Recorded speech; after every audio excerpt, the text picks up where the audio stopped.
So, Father of the Year, Prince Harry, decided to go to Las Vegas rather than spend Prince Archie's 6th birthday with him. Then we learn that the man who claims it is too dangerous to even set foot.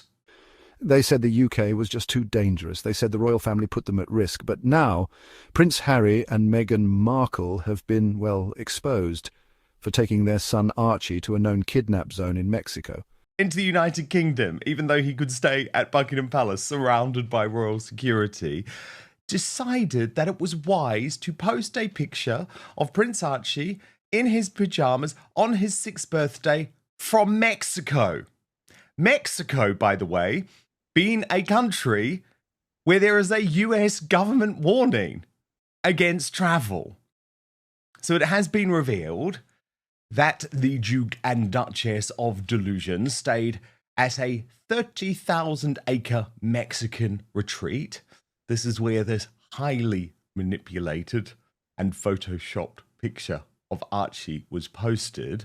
The Mail Online reveal that the king's grandson was in fact looking out to sea from the spectacular Kumala estate in Jalisco at the £5,000 a night Casa La Playa villa. The US State Department has a travel advisory in place to Americans to reconsider travel to Jalisco due to violent crime, gang activity, and kidnapping in the state. Of course, Meghan captioned that picture, our son, S-O-N, our son, happy 6th birthday to Archie. She, for once, didn't describe him as Prince Archie. So this is all utterly insane, because we now have Prince Harry quite happily going to the most dangerous places in the world. Colombia. Dangerous parts of Africa. The Ukraine border. And now a Mexican state where kidnappings are rife.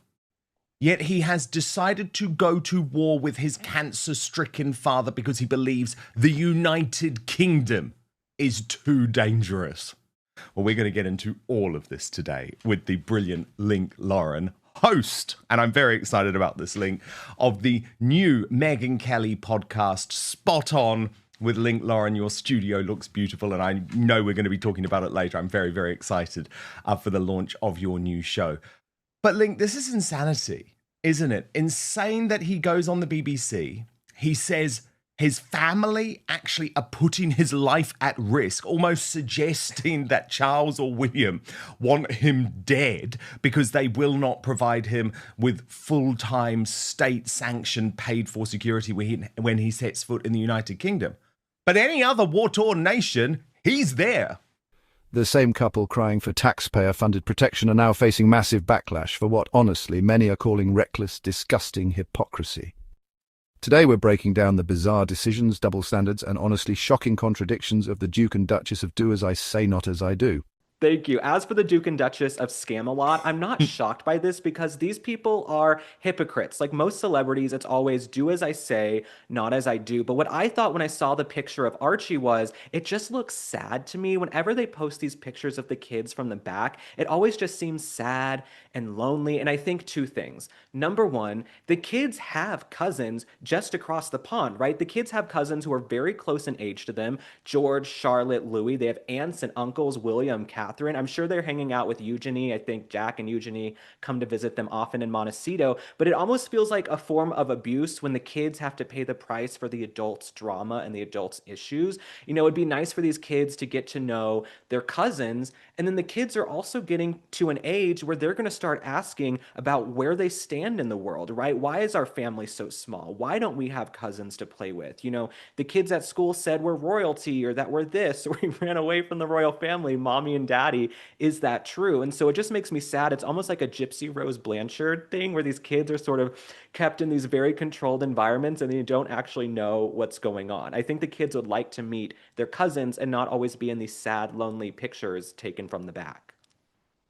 It was interesting, actually, Link. I was listening to Maureen Callahan, who I know also now has a podcast in the MK network. It's the Blonderage. Yeah, exactly. The Blonde Squad.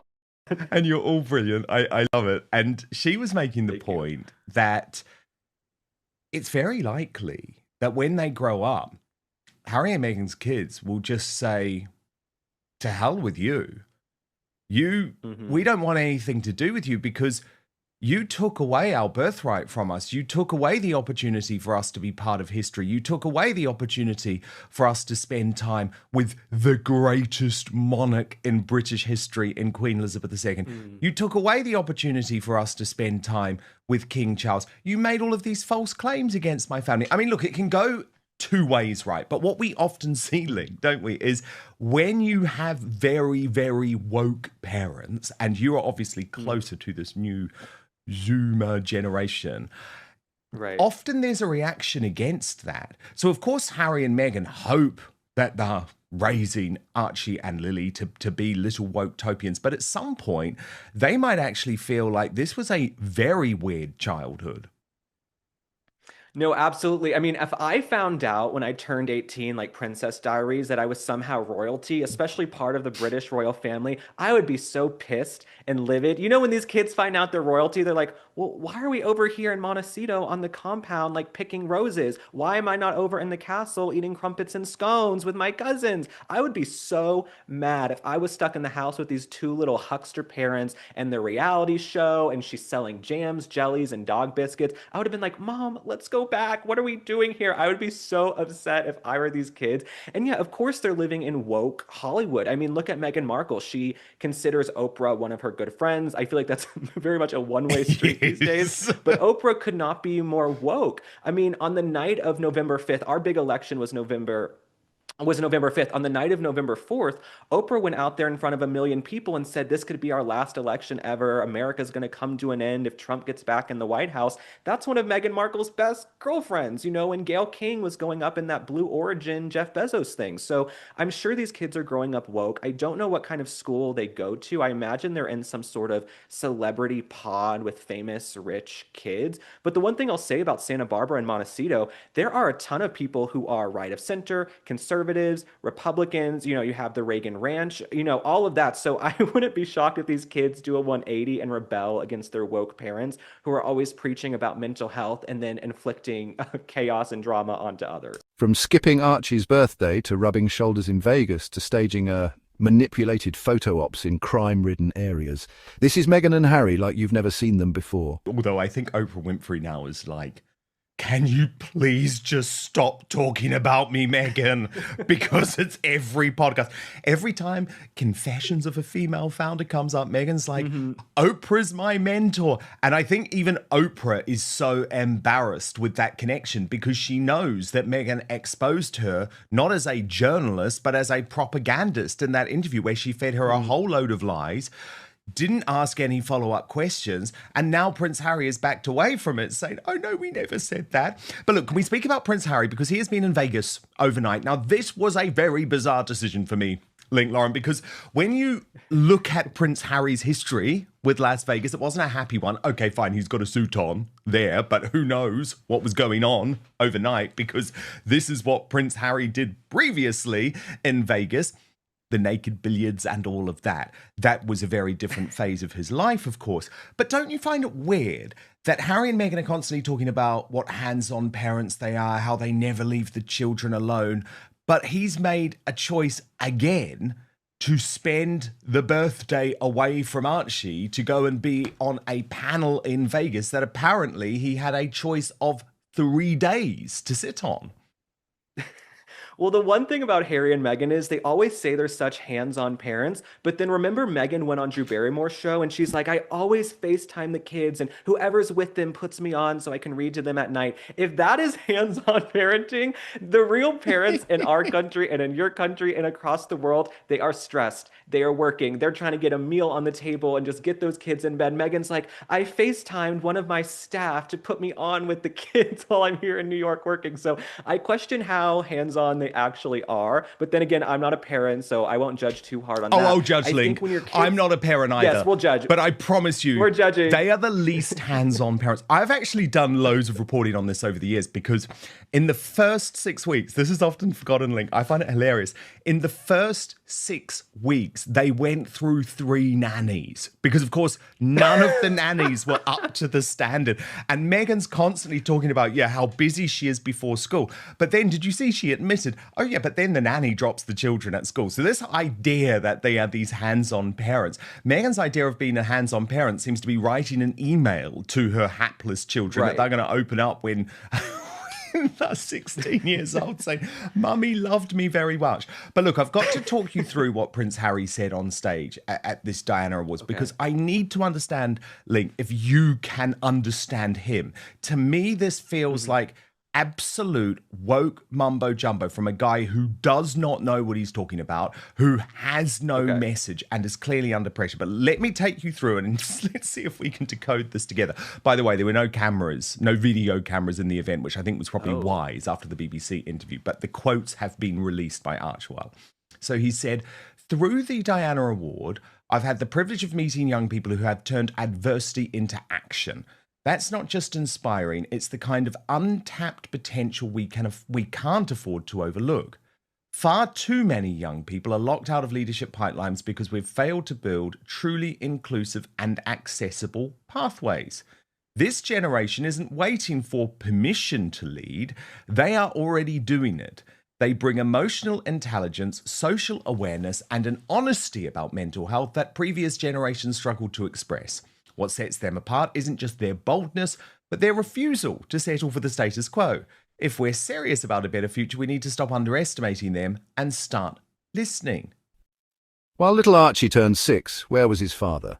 Not in California, not reading bedtime stories. No, Prince Harry was partying it up in Las Vegas. This is the same man who preaches about being a hands-on dad. But instead of celebrating with his son, he chose to appear on a panel, one that, let's be honest, could have easily been rescheduled. And then speaking directly to his fellow panellists, Sakanda Sunny Khan and Christina Williams, the Duke added, we're in an era now where we are looking for more companies to be serving the greater good, the majority, not the minority. Every single young person has potential. It's just about unlocking that to those individuals. And through the Diana Award, we can join those dots and make that connection. From a younger generation standpoint, in an apathetic world, there's more empathy in this generation than I've ever seen before. And I've spent most of my years spending as much time as I can with young people. It's the empathy, the authenticity, the truth, the honesty, and the fearlessness as well, when they stand up for themselves and stand up in their communities. And that is what we need. We need fearless leadership. So I tip my hat to both of you and what you represent. So firstly, Link, can you understand that at all? Do you know what he's talking about? And secondly, isn't it pretty dangerous for a member of the absolute minority, you know, a royal family where you receive everything through your birthright, including your tens of millions of dollars fortune, to be talking about this type of egalitarian utopia? Well, this is just a bunch of California gobbledygook. I mean, this is not who Prince Harry ever was. The last time Prince Harry was in Vegas, he was playing strip poker. Can we have that Harry back? I want naked Harry stripping and running through the Bellagio Hotel. That I would love to see. But now we have PW Harry, who's been, you know, totally emasculated by Meghan Markle. He's totally a different person. He's taking his mushrooms and psychedelics, allegedly, you know, like they do in Southern California. So Prince Harry, and a lot more than that, I think, Link. Yeah, no, and a lot more than that. And honey, if you were living in the house with Meghan and the kids and Doria, you'd be popping whatever you could get your hands on. Give me those mushrooms. Anything to take me away. Just to get down the aisle. I mean, when you see Meghan with no makeup, pop another mushroom. But yeah, no, I miss the old Harry who would go to Vegas and party. And to circle back to what you said earlier, the fact that his kids are so young and he's missed that many birthdays is bizarre to me, right? It would be rare as a kid if my mom ever missed my birthday. I have pictures from every single birthday of me with my mom. So I don't understand why he's missing all these birthdays. And then what I'll also say about Prince Harry is it's his prerogative if he wants to give out the Diana Award, right? He's welcome to give out the Diana Award. That's his mother. But Prince Harry says all the time, my mom would be so proud of Meghan and I. She would be so proud of that fact that we left the royal family and the life we've built in California. Princess Diana would not be proud and happy for what Harry and Meghan are doing right now, right? Even when she divorced Charles and there was the chaos and the drama, she had such reverence for the royal family, for the institution. I mean, she got married at 19. These are her people. This is her commonwealth. This is all she knew. So this narrative that Prince Harry tells himself to feel better, oh, Mummy would be so proud of the life we've built and that we fled and put ourselves first. Princess Diana, if she saw Meghan Markle coming in that burlap sack, wrinkled outfit she wore, Princess Diana would have vomited, okay? This notion that Princess Diana would have loved Meghan Markle, no, you left the royal family to go hawk jams, jellies, and dog biscuits. Princess Diana was royalty, okay? She would not be happy for any of this crap. So you're welcome to give out an award with her namesake, but to say that your mom would be happy for you is absolutely bonkers. Oh, she would be disgusted. Now, here's the kicker. Meghan and Harry took Archie to a luxury villa in Jalisco, Mexico, a region currently under a United States government travel advisory due to high levels of gang violence and kidnapping. The same people crying security risk in the United Kingdom thought this was a good idea. And actually, if you listen to people who were close to Princess Diana over that period, none of them say that she would agree with how Harry was acting. I mean, they do say that she would have stepped in and she wouldn't have allowed it to get to this point, and that she wouldn't have been at war with Meghan Markle, but she would have been disgusted with the way that he threw his own brother under the bus. And you are completely right to point out, because I think a lot of people mistake this. You're completely right to point out, Link, that Diana was always such a big supporter of the institution of monarchy. Her view, and remember, it wasn't a particularly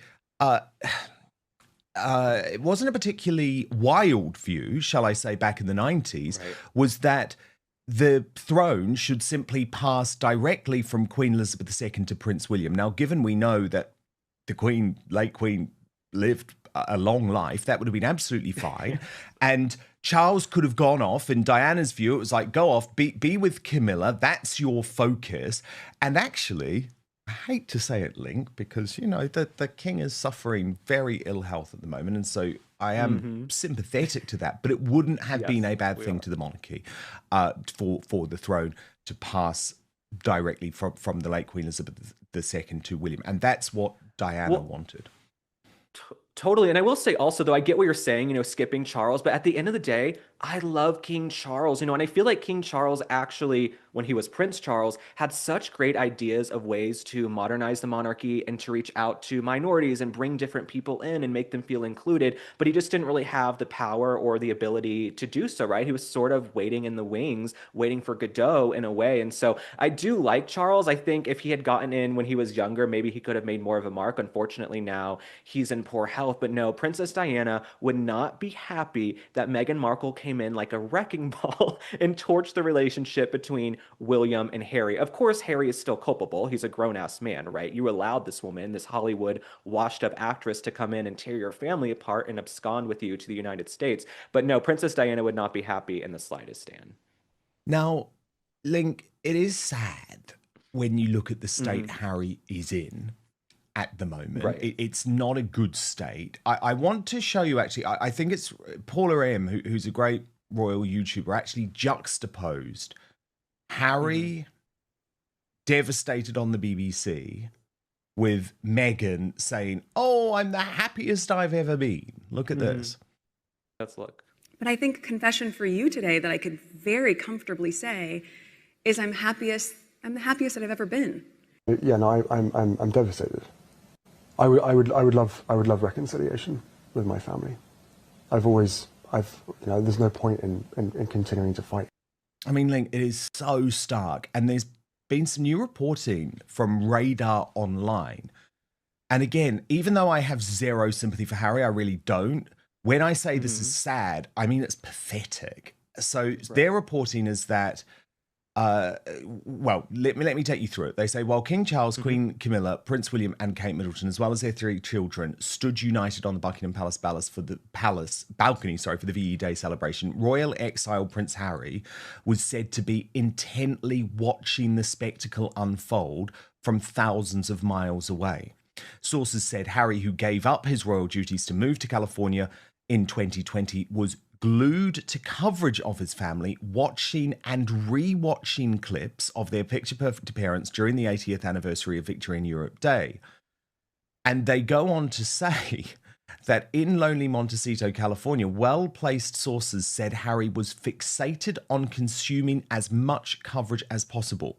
One palace insider revealed he watches every second. Balcony appearances, viral clips, even Prince Louis' silly faces. He can't help himself. He may say he's moved on, but he's still obsessed with what he leaves behind. And that is completely correct in my view, Link. I mean, I don't know specifically about VA Day, but I do know in the past that Harry is one of those guys who just doom scrolls, and he gets angrier and angrier and angrier, and he has fake accounts on X and he has fake accounts on Instagram, so he consumes all of this.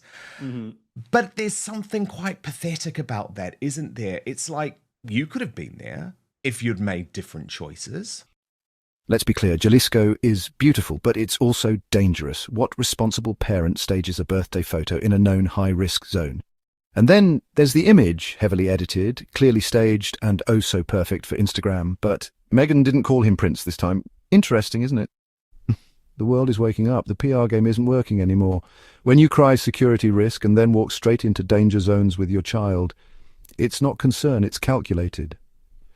Prince Harry and Meghan Markle may want privacy, but their actions speak louder than their soundbites. And at this point, even their most loyal defenders are starting to ask the question, is it all just a performance? If you found this video eye-opening, give it a like, share it, and leave your thoughts below. Is it time the royal titles were stripped for good? Let's talk in the comments. Until next time, stay sharp, stay skeptical, and stay tuned.